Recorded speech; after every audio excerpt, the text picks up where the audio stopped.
નમસ્કાર દર્શક મિત્રો, બ્રેકિંગ ન્યૂઝમાં આપનું હાર્દિક સ્વાગત છે. આપ જોઈ રહ્યા છો ગુજરાત ન્યૂઝ 24. સરકારી વિનય અને વાણિજ્ય કોલેજ સમીના NSS યુનિટ દ્વારા દત્તક ગામ મુબારકપુરામાં ભવ્ય વૃક્ષારોપણ કાર્યક્રમ યોજાયો. પર્યાવરણની જાળવણી અને પ્રકૃતિના જતન માટે સરકારી વિનય અને વાણિજ્ય કોલેજ સમીના NSS યુનિટ દ્વારા એક પ્રશંસનીય લોક ઉપયોગી કાર્ય કરવામાં આવ્યું છે. કોલેજ દ્વારા દત્તક લેવાયેલા ગામ મુબારકપુરાના સ્થાનિક સ્મશાનગૃહ ખાતે 100થી વધુ વૃક્ષોનું રોપણ કરી તેને હરિયાળું બનાવવાનો સંકલ્પ કરવામાં આવ્યો હતો. આ ભગીરથ કાર્ય પાછળ કોલેજના આચાર્ય શ્રી ડૉક્ટર TP આનંદ સાહેબનો પ્રકૃતિ પ્રત્યેનો અખૂટ પ્રેમ અને દૂરદ્રષ્ટિ જવાબદાર રહ્યા છે.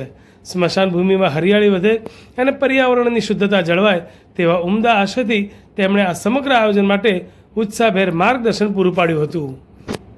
કોલેજના આચાર્યશ્રી તેમજ NSS યુનિટના પ્રોગ્રામ ઓફિસર ડૉક્ટર જાગૃતિબેન પ્રજાપતિના કુશળ નેતૃત્વ અને માર્ગદર્શન હેઠળ આ વૃક્ષારોપણ કાર્યક્રમ સફળતાપૂર્વક સંપન્ન થયો હતો.